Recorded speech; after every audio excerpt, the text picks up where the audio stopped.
Hello and welcome back to Let's Play Pathfinder Kingmaker. I'm your host BringItDon. We're now back in the capital. I'm going to show leveling up all the rest of the characters. I revived Octavia off camera. Just real quick. In order to do that, what you need to do is just come to one of the clerics who sells a scroll of raised dead, purchase it, and you just go to the dead person's inventory screen and use it, and it resurrects them. So, anyway, first things first, I'm going to give Jathal this sweet scythe. That looks really cool. It's like a dragon head. Anyway, a couple of things I didn't show off after Mordecai's Tomb was this. Ring of Planar Protection. +2 deflection, bonus to AC, and +3 bonus to saving throws against Conjuration School. I also got Headband of Mental Perfection, +4 enhancement bonus to all mental ability scores. Intelligence, Wisdom, and Charisma. That's going to go my main character, since right now he just has a +4 to Charisma. And then I also got this. Shroud of Abaddon, +2 resistance bonus on all saving throws, and 15 fire, cold, electricity, and acid resistance. So that's going to go on her, of course. Right. I forgot what it was. Oh, there it is.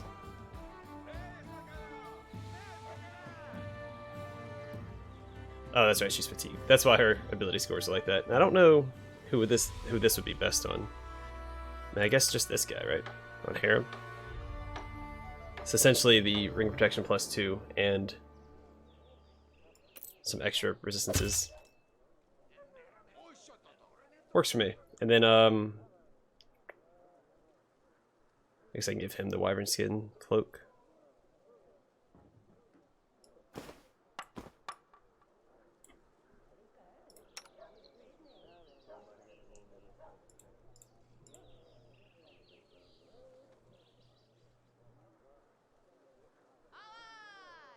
I think the +2 against everything is better. So yeah, we'll keep it like that.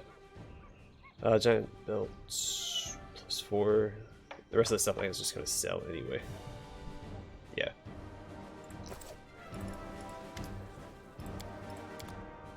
Let's get rid of that. Actually, I'm going to keep these.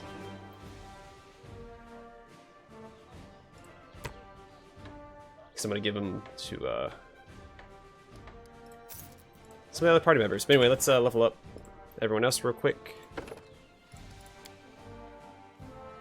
I guess wisdom, right? I can give him strength. I guess that doesn't really matter though. Let's give him wisdom.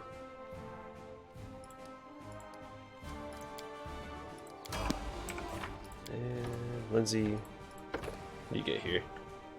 Soothing performance.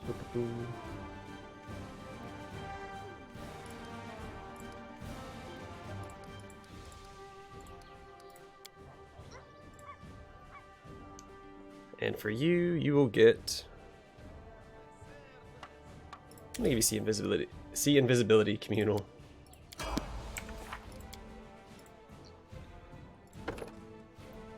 What do you get here? Discovery. Oh. Let's give him choking bomb. Or greater mutagen. Let's get that. I guess intelligence.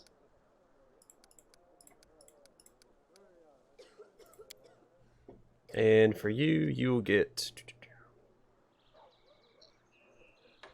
maybe Death Ward.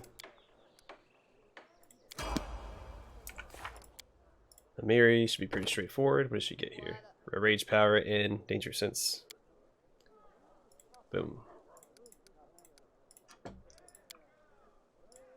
And here.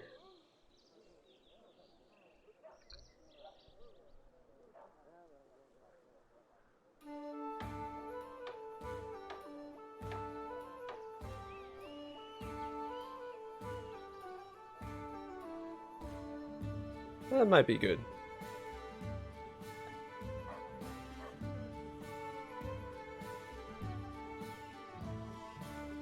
Let's give her increased damage reduction.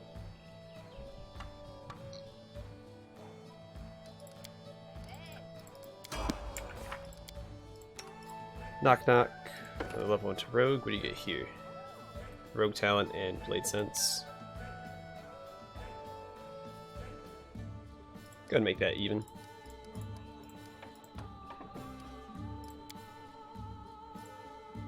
And let's see here. Maybe fast stealth.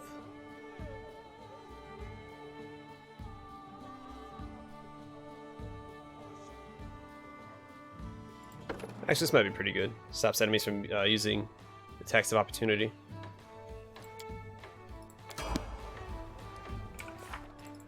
And Jthal, you're the last one. Inquisitor. What do you get? It's a teamwork feat, right? Yeah. She has really good scores all around. Let's see her strength here.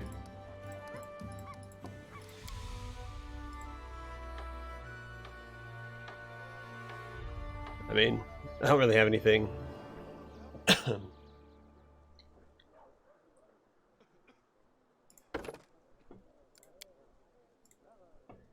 And stone skin. Alright. Do I have anything else? Oh, yeah, I was going to give Amiri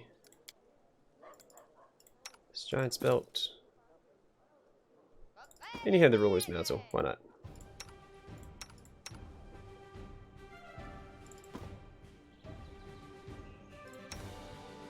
Amiri's probably like the next person in line to be in my party. Or Jthal. I like both of them.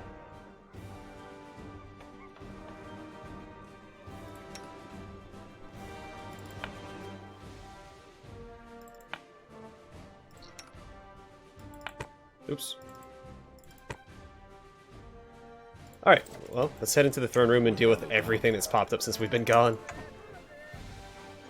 There's a handful of items on the agenda, so... I will not be claiming land, I don't think, this episode, because there's things that popped up in the east. There's a couple of events at places we previously visited. In Varnhold and the Sepulchre for Forgotten Heroes, but I want to get things being worked on here, projects and events and all that, before we go back over there. Yeah, that's the plan.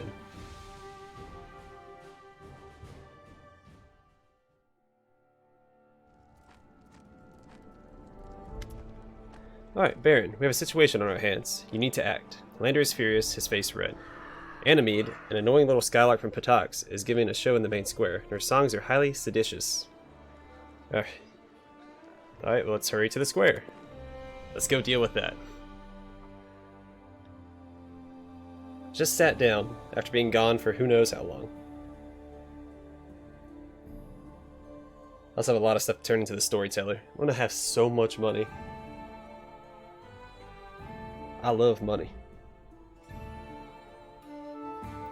This was Pillars of Eternity. I'd be a, I think a golden paladin. The trickery fills our stories and lines. What lies between them is not always a lie. Such a good singer. He wasn't Anamede one of the hunters? And what about a love song? Something to make our souls weep. Yeah, I think she was one of the hunters at the competition we had. More, give us more. I haven't laughed so hard in a long time. Anamede, Balavara, the charming bard from Patax, stands before you with a lute in her hands, surrounded by a crowd of the capital's citizens. In a moment she notices you and blows you a kiss. What's going on here? Anamede gives you a warm smile. Your Grace, you're so preoccupied with matters of war and state, someone has to think about spiritual matters as well. None of the river kingdoms can match Patax in the fields of art. Who better than our bards and artists to bring the gift of song to the people of this young barony? Speaking of which, Tristian isn't an advisor any longer because he's gone. That son of a gun. Maestro Balavara, I'm so happy to see you here, but why are your songs so cruel? Let her tell us about her so-called art. She began her performance with hails to King Irvedi, and continued with a song about a certain young noble from Brevoy, who searched the stolen lands in hopes of finding a potion of wisdom, which is supposed to make him smarter, but instead, by mistake, he always found and drank potions of conceit. The name of the hero in the song was Randa Rabita. I mean, technically they can sing whatever they like. Bards can sing whatever they like, we cannot punish them for that. But I will say she has to be more respectful.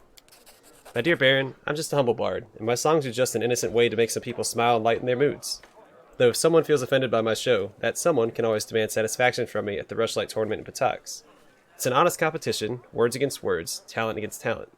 That's the place where one may demonstrate his or her prowess. Yeah, what is this Rushlight tournament? How could you not know? This is one of the greatest Pitaxian traditions. Once in a few years, the king announces the date of the tournament. We greet guests from all around the river kingdoms on the bank of the Rushlight River. The whole day of the tournament is full of girth and the spirit of competition. Everyone has a chance to prove themselves. Fighters, archers, singers, storytellers, and even fans of strong drinks. The drinking competition is an important part of the program.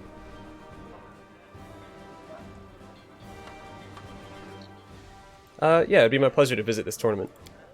King Aravetti will be happy to hear this. See you in Patax then, your grace. The bard gives you a teasing glance from under her eyelashes, and then she bows and leaves. So everything's over already? I just got here. Oh, that poor guy. Come back again, sweet Nightingale. I'd be happy to listen to you every day. These people are pathetic. Keep it in your pants, everybody. She didn't do a single love ballad. Darn.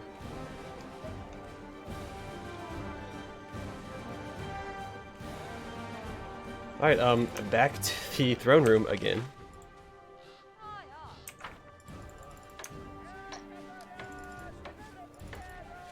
So again, I know that I have more I have to deal with. I think 2 companion quests popped up. And they want to talk to me. I know Knock Knock wants to talk, and I thought there was somebody else.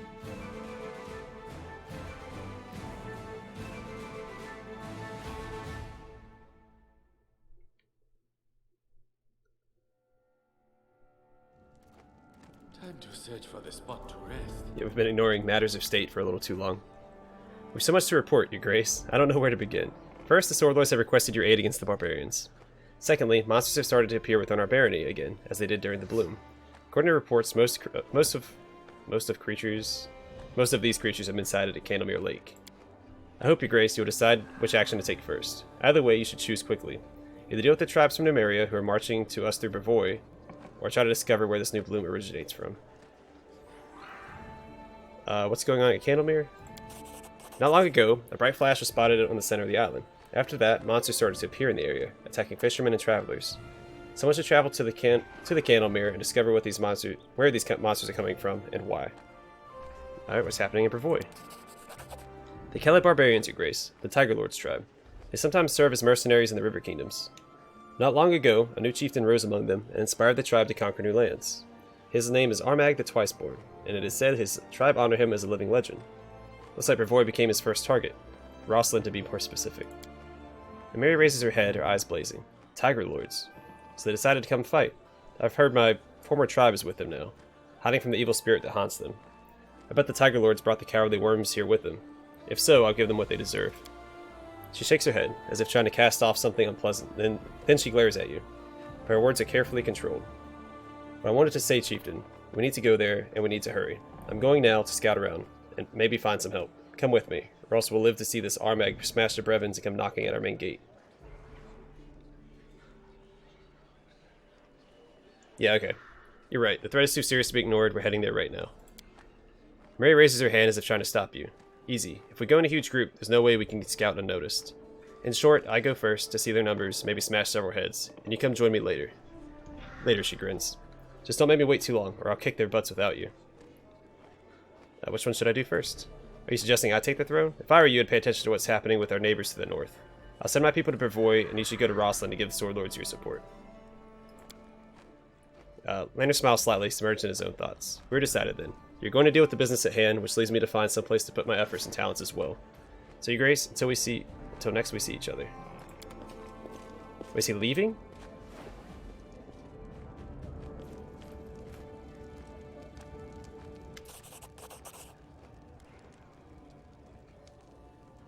Did I find... Oh yeah, I did find his brother. I remember finding a Henvanki somewhere. Your Grace, I came to say farewell. Alas, I must return to my homeland. I have responsibilities as family head. Thank you for everything you've done for me. Take care of yourself. +1 relations. I'm glad I did your quest. Lindsay! Lindsay broods upon the letter she's holding in her hands. I received this today. An official letter from Resmiran with a trade proposal.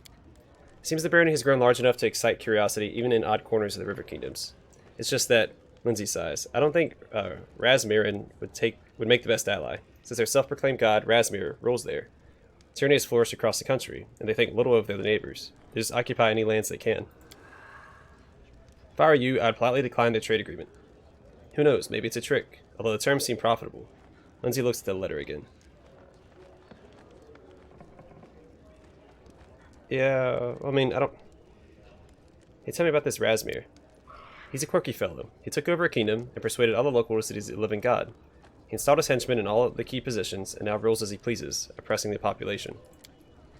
Lindsay sighs. The more I think about it, the less I like the idea of dealing with him. He has repeatedly expanded the territory of his own kingdom by occupying his neighbors. Such an attitude towards other countries is seriously worrying. Yeah, reject it. Lindsay catches her breath. Ah, truth be told, I'm glad. I wouldn't feel good about dealing with a rascal like Razmir. Maybe I should head, I don't know. Jode, what's up, man? Your Grace, Keston coughs politely. The goblin, the one you found, has asked to see you. He claims you're in need of training. I think he's rather in need of a bath. Several. He helped us against the goblin tribes. I think I should return the favor.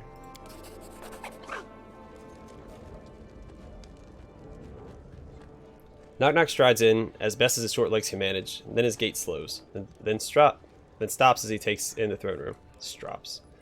His eyes and ears swivel independently, as if trying to take every direction in at once. After scanning the area around him, he looks upward and squints, as if uncertain if there's a ceiling above him or not.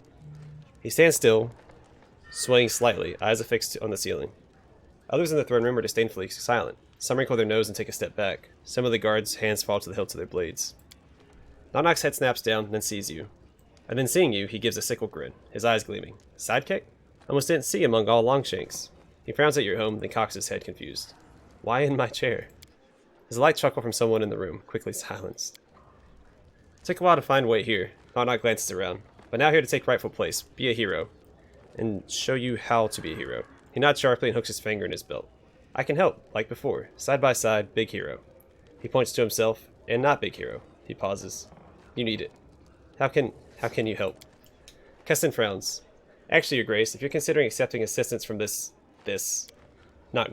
Knock raps the ground with his heel twice for emphasis, then winces. Keston's frown deepens. If this Knock truly wishes to be of help, and is one goblins might listen to, there have been sightings of goblins near Oleg's, possibly dispossessed by our recent encounter. Massacre, Knock corrects brightly.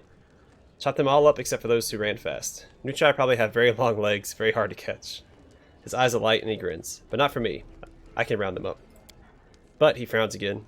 But unless they were still being chased, it's not like them to keep moving. Tires one out. They'd be better off if they came to the capital, like Knock. Even if... He wrinkles his nose. It smelled bad here. Yes. Oleg has sent word of these goblins via courier. But he's been reluctant to leave in case they raid the post in his absence. Apparently they've been quite diligent in trying to raid his storeroom. If your goblin ally could deal with them. Yeah. Very well. We'll travel to Oleg soon. Knock nods, then pauses as he sees you remaining seated. Do we go now?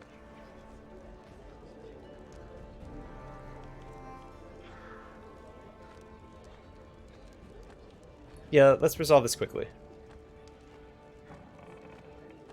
I don't know what I should say here.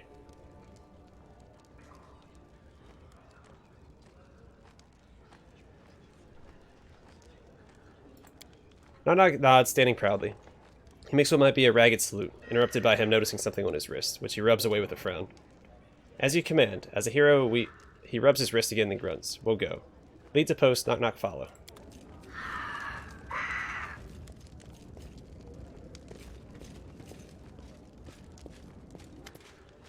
Hyland, the captain's usually untroubled face is dark with rage. Your Grace, please forgive me for distracting you from important matters, but you're the only one who can talk some sense into these hotheads. They had an arrangement in the middle of the street. Yelled so much your subjects called the guards. But what can they do about Lady Valerie? Plus, Evold hasn't done anything illegal. It's not like I can put them in jail. Valerie, explain yourself. Evold, is that the character next to you? Evold the Silver-Tongued, a short, rugged man in a sophisticated garment, bows ceremoniously. In my own person, Your Grace, Evold the Silver-Tongued, who once served as court bard to the best houses of Brevoy, has now traded in his golden cage for the free winds of travel, but I digress. This, so to speak, sweet lady insulted me, if you please, in front of my audience, halted my performance and embarrassed me in front of the entire tavern. Would you please be so kind as to rein this lady in? Valerie is apparently trying to control herself, but telltale red spots flare on her face. Notice that someone pinned a disgusting pasquinade next to the tavern entrance. Something about a bright bird who lost its feathers? That's abominable insolence. Yes, I won't deny I'm guilty. I lost my temper, but who wouldn't have? Evelyn gasped with indignation. Is that so? When I smothered this lady with exquisite compliments, I received only insults and jokes in return. When I came to her with gifts, begging her to become the muse for my greatest work, I was ridiculed and sent away like a snotty boy. And now, the moment I start to pursue my art away from this good lady, she seeks me out and says I'm guilty of spiteful slander. What shall I do? I'm but a slave to my inspiration, which is sent to me from above. Evel smooths down his hair and adds, and while we're on the subject of my poetry, it's really not that bad. Evel, did you really write a pasquinade about Valerie? Evel clasped his hands to his chest ostentatiously. Forgive me. Who would I be if I stooped to such low attacks? I won't deny that the cautionary tale of this lady could inspire me. How can you listen to this featherbrain? Of course, in the face of justice, he's ready to disown his own parents. And if I'm allowed to continue, let me say that this pasquinade was devoted to the sad position of the arts in these lands. Forgive my frankness. Anyway, the good lady is unlikely to understand what allegory and poetic hyperbole are. The captain shakes his head sadly. Don't even try, Your Grace. I'm afraid even Abadar couldn't get to the bottom of this ball of accusations. I don't care who said what to whom, you're going to make peace now right here in front of me. Or should I side with Valerie? Evelyn apologized to Valerie immediately. Evelyn opens his mouth but says nothing. Finally he starts enunciating his words one by one. My only transgression is loyally serving my patroness, the beautiful Shaylin, who sends me inspiration, and never hiding from this world a single word that's born in my heart. Since my honesty and openness are so offensive to this good lady, then so be it. I apologize for insulting you with all my heart. Valerie purses her lips. She seems to want to reply to Evelyn's monologue, but in the end she changes her mind and just nods. That's nice. You let some steam off and work some things out. At least now I can let you go, hoping you won't scare good people anymore. Your Grace, I'll go too, but please keep an eye on Valerie. I don't know what demon has got into her, but she's not herself lately. At first she just snapped, then she started getting into fights with everyone about stupid things. Now she's dragged this bard out of the tavern by his collar. I'm afraid it might come to real violence. What do you mean she hasn't been herself? She got defensive. Can't say a word to her. We've been careful around her since The captain runs a finger across his face meaningfully. I'm close to ordering my lads to keep an eye out for her in the streets, to make common people's lives a little calmer. Thank you for bringing this to my attention. I'll try to help her. As he slowly walks out. Holy crap. If I were you, I would talk to the storyteller. One of my lads saw Valerie arguing with him. I have no idea how anyone could have a fight with such a harmless elf, but she did. The captain bows, finishing the conversation. Okay. Hey, it's Shania. I'm happy to see you, O most worthy one. A new gift and new stories await you. Please accept this fine item has been crafted. Thank you. I guess this is her masterpiece? Yeah, we've already read all that, so let's just skip over it. Is it Octavia? Who is that? Turval. Before you is a boyish half-elf. Her tight-fitting leather outfit is full of patches, and a large, mean-looking blade rests on her hip. A tattoo adorns the woman's neck. On behalf of the simple folk of Varnhold, I greet you. My name is Turval. I'm here to represent our community, to present you with a token of our loyalty, and to humbly beg your help. The half-elf hands a wrapped parcel to you. I personally vouch for its quality. I made it with my own hands, every stitch and cut. I hope you'll like it. Turval proudly hands over her gift and continues in a steady tone. We ask you to let Varnhold assemble a militia of her own. Many of the locals are eager to keep watch and defend their homes with weapons in hand. Especially so after the... well, you understand. Your Grace took care to send guards to Varnhold, and I'm grateful for that. However, the townsfolk would sleep better knowing that you've let us take the protection of our children and elders into our own hands. I understand that this would require an investment from you, but we will not remain in your debt for long. If there is a workshop where I can work leather, I'd be more than happy to make all manner of things for you. I used to make a living as a tanner back in Daggermark.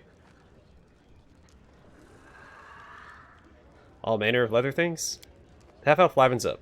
Oh yes, I'm a master leather worker after all. Armor, boots, I make it all. I just can't find a proper place to practice my craft. If you help me with that, I can work for you, but only if you satisfy my request and help us organize a militia. Excuse me. Now tell me more about your idea. I try to keep it short. I come from a long way from here, Daggermark that is. We've never had too much in the way of law, but we always had order. It just wasn't the guard that looked after it. It was the local bandits. Every village, every quarter, they all had a gang of their own.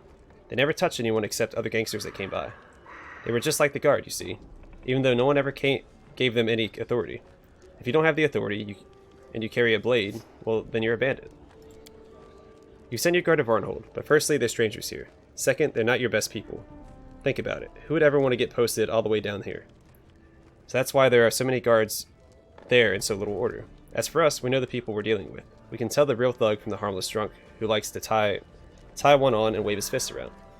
Who to watch because he's a dangerous fool, and who to watch because he's an eager fool. Long story short, we've got our ways. So that's why I'm asking for your permission and your help. We want to bring a few brave and quick-witted folks together and do everything by the book. I like this idea. I'll see whether I can make it happen. Thank you, Your Grace. I hope to hear from you soon. Alright, so that's another artisan. This just doesn't stop. So much stuff. Hooray, we did it. Another stack... Wait, what? Another attack has been repelled, and the barony is stronger than ever. Your grateful subjects have brought you a gift to honor this outstanding success. Oh, that's for finishing the chapter.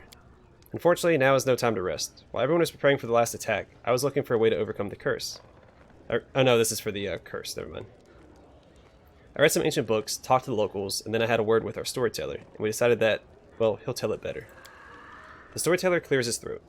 I'm a keeper of stories, Your Grace, and I have amassed a respectable collection over my long life. There are, of course, stories of curses among them, ancient and dark, having taken thousands of lives, destroyed kingdoms, and brought down... Well, a curse isn't exactly a real curse, but there's someone specific behind his attacks. Oh, I'm sorry. Realizing she interrupted the storyteller, Lindsay turns bright red. If this isn't a curse, then what could it be? We don't know yet, but that part doesn't matter. Lindsay waves her hand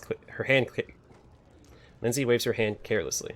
What's important is that we're finally making some real progress. I would imagine that the person behind these attacks is someone harboring great evil against you and your barony. I would not be surprised if it's the same adversary who is behind the bloom. I agree. After the last attack, I got a feeling that the owlbears and manticores came here as revenge for what we did to the ever-blooming flower. Yeah, I'm more interested in defeating it than understanding it. Poof. With swords and spells, of course. You can't chop an ancient curse to bits, but I'm sure the villain behind the attacks would suffice. Lindsay, I think the Baron is asking whether we yet know the name of our adversary. At last, the answer to that question is no, at least for now. Personally, I believe it is the work of some Fae. I recognize their hand, so to speak. Whoever or whatever caused these attacks, I'm sure they will continue. We must be ready to repel the next one. That's exactly what we'll do. Sooner or later, the villain will show himself. Once he slips up, we can finally punish him for all the trouble he caused. Lindsay frowns belligerently. I'm sure we'll know our foe's face soon enough. We've repelled his attacks 3 times now. He must be reaching the limits of his patience. He won't get away with this forever. Or she. Meanwhile, barbarian hordes had been gathering near Brevoy's borders. We had a difficult choice to make. Was it more important to chase a traitor, or to fulfill our duty as allies? Well, first we're going to deal with Kingdom Affairs. Let's see how long I've been recording. It's like half an hour. And I'm stuck. Alright, let's try resting. See if that unsticks me. It does not. Alright, save the game. I'm gonna have to reload. That's rough.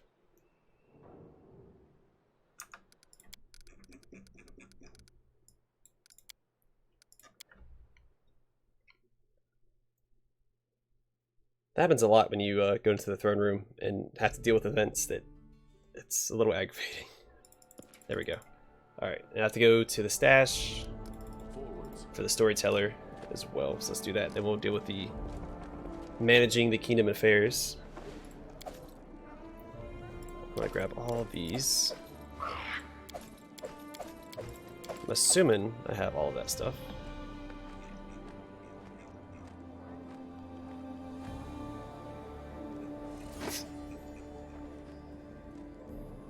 So the Ring of Reckless Courage. I guess Dragon never came back? Hell, I've been gone for a while.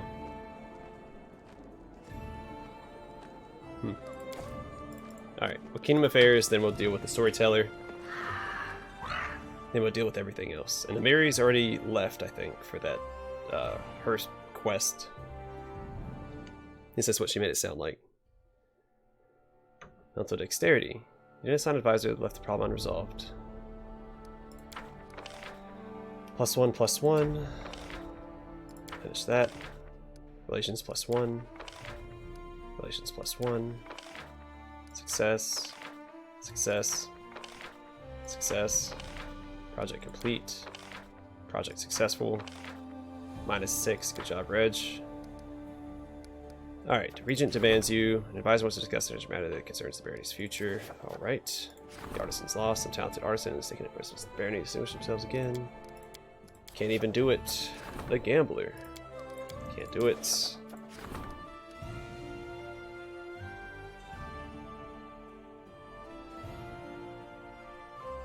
When is he assigned to this?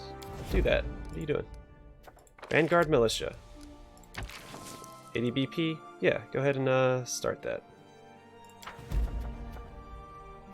Support the Grand Diplomat's endeavors. Can't do that right now, because that's going to get me ahead. I want to make sure I don't have any time stuff.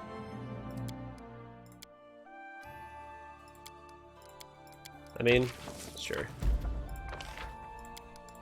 Can't do that one. Prove diplomacy, can't do that one right now. Peace for the afflicted. Address the barony. Should have checked the difficulty for that. Last resort. Can't do that right now. And can't do that. So we have a new region. Claim Silver Step. Yes, I can't claim anything right now anyway. So I don't have... Well, yes I can. I can use Harem for the Gnarl Marches. Okay. And we need a region for this. She's +4, but I think I'd rather have Valerie in that position. I don't have any counselor. Really?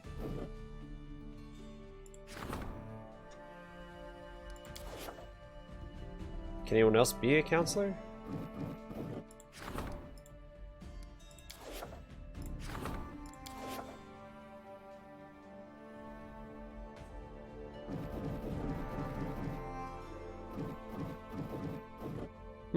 That could be a problem. Alright, we're gonna talk to the storyteller, see if we can make any new items, learn any more stories, get a bunch of money, and then we're gonna head towards the stuff in the east, I think, first.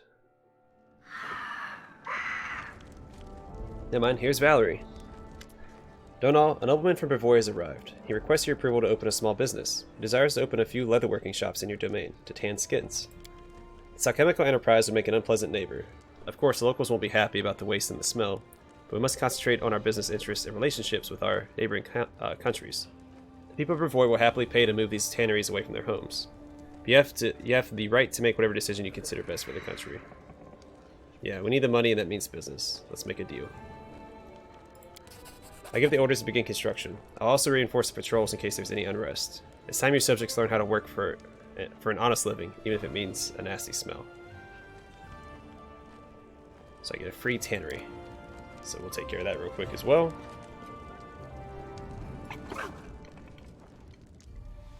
Then to the storyteller.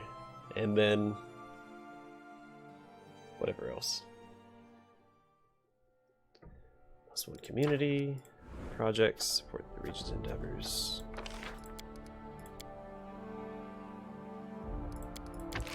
Sure, go and start that.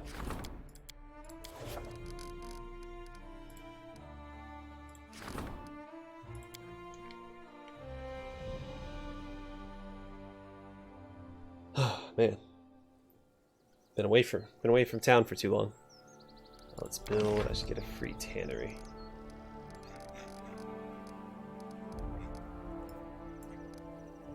Let's see if next to a longhouse.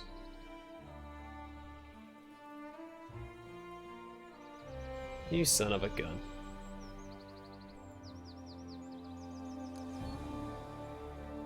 I can almost put it next to the longhouse. I have to put it away from everything anyway.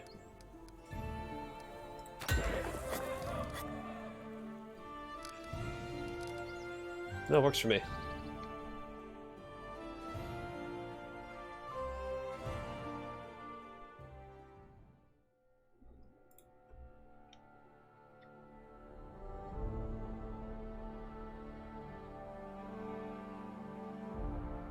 Works for me. Alright, then we're finally going to talk to the storyteller, and we're finally going to leave the capital again. And head towards, I guess Varnhold, because I can probably talk to that artisan and get a quest. That's usually how it goes. Yeah, the captain of the guard told me he had a fight with Valerie. The storyteller lowers his head sorrowfully. Alas, this is true. Believe me, I didn't want to fight. My full curiosity wounded Valerie's pride. I apologized to her the first chance I get. And what was the fight about? I asked Valerie if she still had anything related to the Eternal Rose Order, from back when she was a novice. An innocent question, but she took it as impudence, or insult. Please don't blame her. I'm to blame for what happened. Do you think Valerie's been acting strange lately? What can I say? We're not that close. She has no interest in the things that matter to me, and I prefer the world of ancient heroes and old legends, not the fuss that's all around us here and now. So I don't have an answer to your question. But I know that those who consider Valerie a close companion might be hurt by our words. Yesterday I talked to Lindsay, and when I mentioned Valerie, I heard sorrow and tears in her voice. Maybe the tireless chronicler is having a tough time for the very same reason that you honored me with your visit today. That's all I wanted to know. Let's see, got some relics. Torax marks. Dryad tokens. Ancient Cyclops coins. Blind, Darkness Underground. Oh, we've already read that. Yeah, tell me about the fallen soldier. I feel the damp cold of a dungeon. 10,000 coins and a lot of experience. That's it, yeah. I feel the damp cold of a dungeon. Weapons clinking. I smell blood and soldier's footcloth. There's a dull pain in my muscles. And a weariness. An endless weariness on the verge of desperation. I am a Cyclops, a soldier of the 19th Unbending Legion of the Golgon Empire. We travel the Darklands with the mission of clearing the middle levels of the southwest sector of Serpent Folk. Over the course of the mission, we've lost a third of our contingent. Our rations run low and our morale lower. I've heard several soldiers secretly tell each other that they've lost any hope of returning home. But I stand strong. I'll endure whatever I must to return home alive, for the sake of my wife and child. But each new march, each new battle dims the thought that I'll ever see them again. I pray for the sun's protection and guidance. But can the Great Luminary even hear me down here? Golgon, I thought the Cyclops Empire was called Coloron. Coloron? Never heard of it. The storyteller's face twitches and his normal voice returns. Coloron was founded by Golgon refugees several centuries later. As for why they were refugees at all, well, we'll learn that soon enough. The storyteller's face relaxes again as he returns to the story. How long have you been on your mission? Cut off from the sun and the moon, we count time by daily marches. I've lost track completely. Feels like we spent an eternity in this underground hell. Could it be that when I return, my son will be a graying old man with sons of his own? And them sons themselves? No, I must avoid these venomous thoughts. Do you worship the sun? Yes, of course. Do you know what raises Cyclops above the animals and other two-legged savages? The Cyclops' face has one eye, a single orb, just like the sun in the sky during the day, or the moon at night. We build majestic temples to praise the luminaries, and in return they reward us with prophetic visions. The lesser racers may roam in the dark, but the Cyclopes are capable of seeing truth. Why do you wage war against the Serpent Folk? By the order of our Empress, Zeletki Neverdoze. With her own hands, she destroyed their den near Garkatar and beheaded their leader. The Darklands will be ours soon. Maybe once we purge it of Serpent Folk, we can find a way to bring some sunlight down here. Go on. Our mission continues. We've lost half our contingent, but we still have no orders to turn back. The soldiers' desperation has become an open indignation. If we were outside in this situation, I'm convinced half the unit would have deserted by now. But here we are, and there's nowhere to run. I listen to the soldiers talking, and I don't like what I hear. This underground hell has changed them. They don't look to the luminaries for help anymore. Rumor has it, some of them have secretly begun praying to the Serpent Folk's gods. Worse than barbarism, this is pure insanity. But wasn't this mission itself insane in hindsight? What beings do the Serpent Folk worship? I don't know, and I don't wish to. Who could possibly be worthy of worshipping in these fetid catacombs where sunlight can never reach? Devils or demons, if I had to guess. We've seen some of their unholy shrines, and they're enough to make even seasoned veterans sick. Flayed skins, bowls of blood, and entrails, altars made of bones. This is done to their own kin, to other Serpent Folk. I can't imagine what they do to their captives. Did you kill many serpent folk? I think so. I don't know the exact numbers. That filth doesn't practice honest combat. They move through secret passages to ambush us, attacking from behind, or above, or below.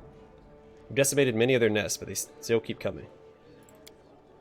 The Legion rebelled. An officer caught some of the soldiers offering sacrifice to the serpent folk's gods, and he ordered them arrested and executed. But he had no idea how deep the contagion had spread. Many soldiers refused to follow his orders. Their groups stood facing each other, swords bared, loyalists against traitors. I should stand by my commanding officer, die beside him, as a loyal soldier of the Empire. But I'm scared. Oh, son, I'm scared. I don't want to die here, underground. I want to see my wife and son again. I couldn't say a single word. I couldn't even move while they butchered our commanding officer, and the soldiers who remained loyal to him. But that couldn't save me from what happened next. They declared the slain sacrifices to the serpent folk's gods, and each of us had to taste the flesh of the sacrificed or share in their fate. Salty blood runs down my lips. I choke down slimy meat and clap my hands to my mouth to keep myself from puking. Sun and moon can't help us here, and I raise my prayer to new gods. My legs won't hold me, so I kneel. And I feel them. I feel they're here, with me. They stand around me, their cold palms on my forehead. My fear subsides. I'll return home. Isn't that what I was praying for? Won't you end up executed for treason? Not if they ever learn of it. We all agreed on the story we'd tell our commanders when we return. Our operation was successful. The Legion suffered heavy losses. The commanding officer was killed in action, so the next in the command took his place and ordered us to head back. We did. That's all. Do you still sacrifice Cyclopes? Just once or twice. Now we try to capture serpent folk alive and sacrifice them instead. I even developed a taste for snake meat. The underground gods turned away from that scum. Their new followers are far superior. Such power and glory these new gods can bring to the Empire. We could even challenge Aslan itself. Go on.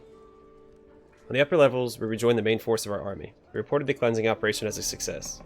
No one doubted our story of the officer's glorious death. Not that I'm surprised. It seems our legion wasn't the only one to accept the protection of the underground gods. Some soldiers even prayed to them openly, and our superiors turned a blind eye to it. Finally, we make it back to the surface. I breathe fresh air deep in my lungs. Like a crimson eye, the huge ball of light glares down on me from the sky. I shut my eye, for I'm no longer used to sunlight. Tears run down my face. No matter. It is alright, I'll be home soon. I must thank the gods for my safe return. Maybe my son would make a good sacrifice. What happened to Golgoran after that? Or Golgon after that?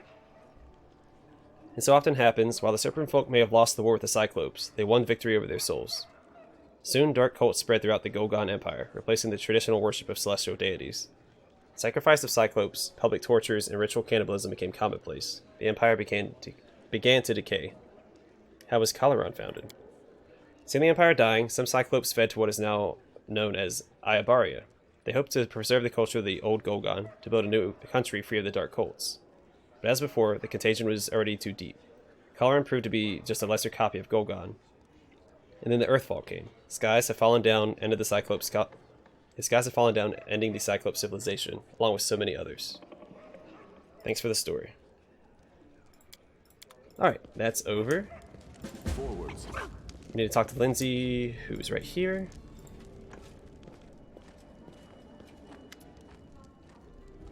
How's your publishing house? In full swing. The press is working day and night. Turns out there aren't just readers, but also writers in our lands. They keep bringing me new manuscripts. Some are even readable without crying. Have you noticed anything strange about Valerie lately? Lindsay lingers and sighs dully. I had a fight with her, a big one.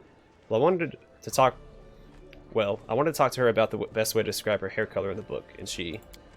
Lindsay pouts. She said my book is trash, and I'd be no better if I busied my time with... I won't even repeat it. Yeah, how could she hurt you like that? Yes, I mean, wait. Lindsay licks her lips. I wasn't hurt. It's just... Oh, it doesn't matter. To be honest, Valerie hasn't been herself lately. She's usually polite, though she can be cold at times. But now it's like she's changed, and it's all after, you know, Lindsay gathers her strength. After she got that scar. I talked to her before, and she wasn't very nice that time either. She's gotten so spiteful after she got hurt. She keeps saying she doesn't care.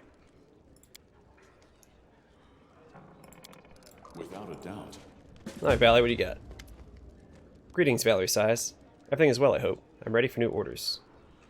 Valerie, we need to talk. You've been acting strange lately.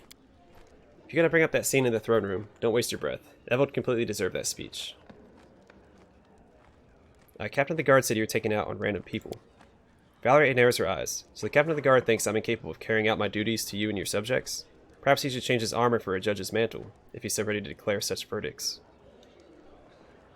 I know you had a fight with the storyteller, and you yelled at Lindsay. The storyteller? What business of his What business of his if I have anything left from the Order? Does he imagine I'm still carrying around Shaylin's radiant face as a souvenir? And as for Lindsay, she knows full well how her constant babbling about books irritates me. Why do you think the pasquinade next to the tavern entrance was about you? Who else could it have been about? That scribbler used to never leave me alone, dogged my heels asking questions whenever I appeared on the street. And now, Valerie stops angrily and looks away. Listen to yourself. Why all this bile? I want to help you. Valerie twists her lips and looks away, as if she wants to end the conversation. I'll wait. When the girl starts talking again, her voice sounds soft. Please forgive me, Donal. I understand your worries. My behavior over the last few weeks has indeed left much to be desired. I don't know why I'm doing these things. Lindsay thinks you're concerned about the scar. So typical of her. A superficial opinion, a superficial conclusion. Valerie sighs. Forgive me. It's difficult to admit I was wrong, and scatterbrained Lindsay is apparently right. The girl hesitates, lifts her hand and touches the scar on her face. Since it appeared, it's like the world around me has changed. Wherever I went before, my admirers, followers, and bards used to follow me around. Now it's like I'm invisible. Worse, I see how those I talk to trying hard not to look at the scar. It's like it undid me completely. Valerie stops again, absolutely running the tips of her fingers over the ugly scar on her face. She finally pulls her hand from her face and looks at you. I've never seriously imagined what would happen if I lost my beauty. I thought my actions would speak much louder than my appearance, but now I'm having doubts. In this, and in everything else I keep telling myself.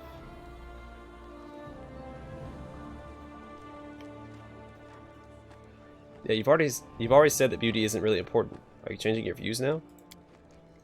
Valerie looks at you pensively for a few moments, then shakes her head with determination. No. If I'm going to break when someone looks at me in askance, after everything I've been through, it means I've never actually been worth anything.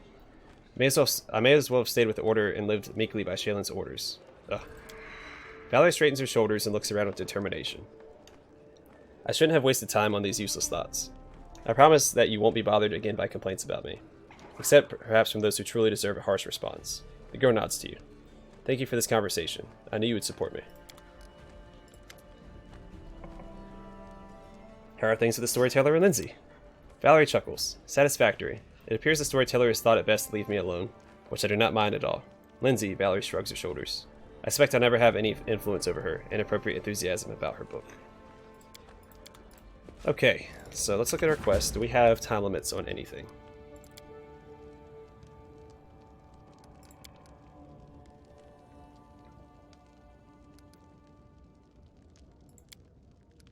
So this makes it sound like if I wait, something's going to happen to the Sword Lords.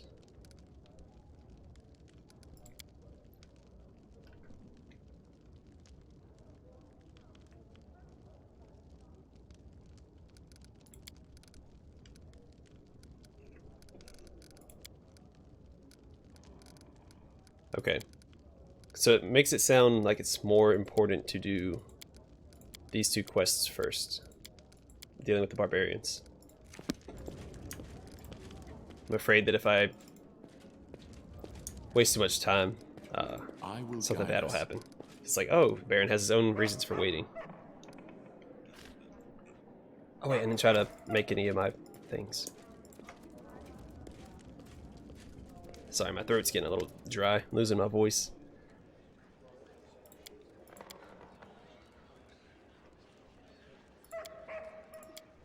Yeah, restore the Cloak of Sold Souls for me. Storyteller places scraps of leather covered with unrecognizable inscriptions before him. The story you want to learn is truly terrible. Even more terrible could be the destiny of any person who dares wear this cloak.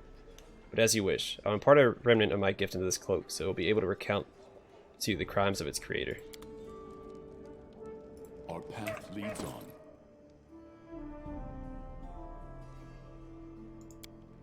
So what does it do? -4 penalties to the wearer's constitution. +2 to the wearer's caster level when they cast a necromancy, school, or summoning subtype spell for the purpose of calculating a level variable. Use the ability to cast Vampiric Touch spell 3 times per day. You can only remove it after using a remove curse spell. Failing this check kills the wearer immediately and summons a hostile Thana demon. If the wearer has reached the 20th level, it summons a hostile Astra demon instead.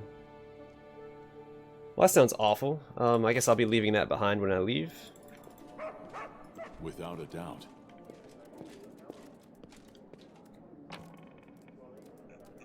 go ahead and put that away.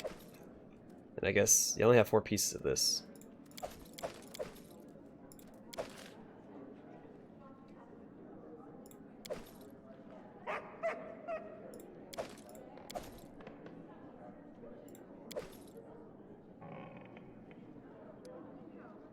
Hold on a second. Mygar said he was going to be in our throne room. Oh, he's over here. Let's go talk to him. I don't know who this person is. Marchioness Clarita della Fiorni. I don't know why she's in my throne room. That's a lot of reading.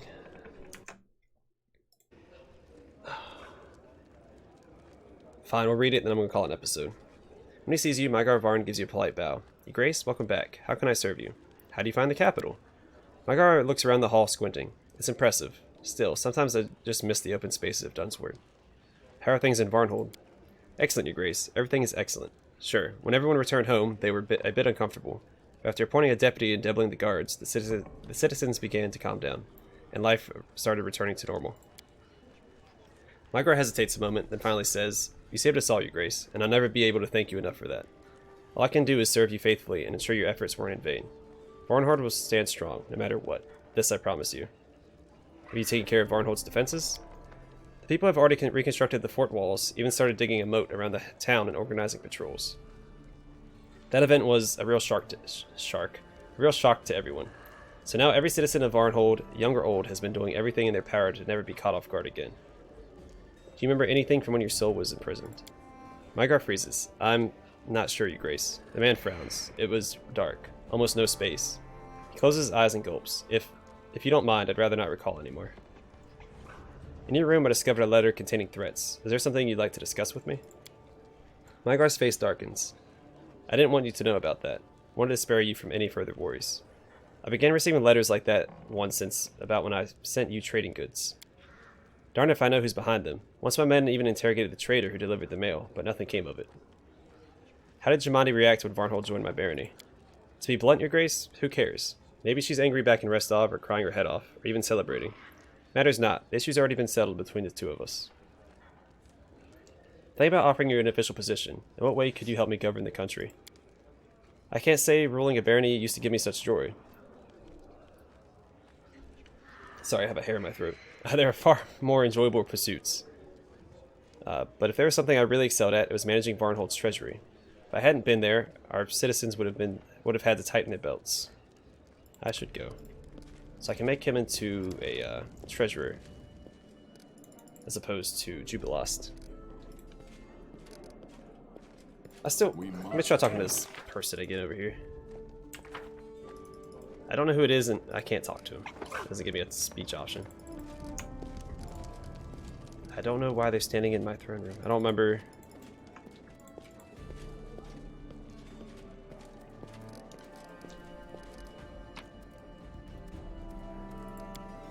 I have no idea who they are. Yeah, so we're gonna go deal with Amiri's quest. I think she's left already. Let me check my portraits and stuff, make sure she's not in my party inventory anymore. Companion inventory.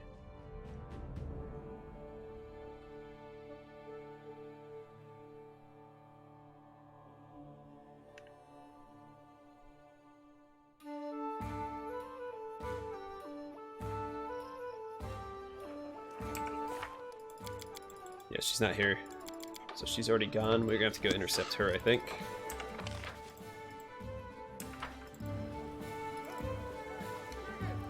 Then I'm probably gonna call it an episode. I need to change his spells since we're not fighting undead right now. I'll just do like a... Let's challenge evil, because I like that spell. Yeah, we're gonna call the episode here. In the next one, I have to decide on what direction I want to take, which quest I want to do first, and I'll decide that off camera, of course, and then whatever I decide, that's the direction we'll go in the next episode, because it's taking me an hour to deal with everything in the capital. Anyway, thanks for watching, and I hope to catch y'all in the next episode.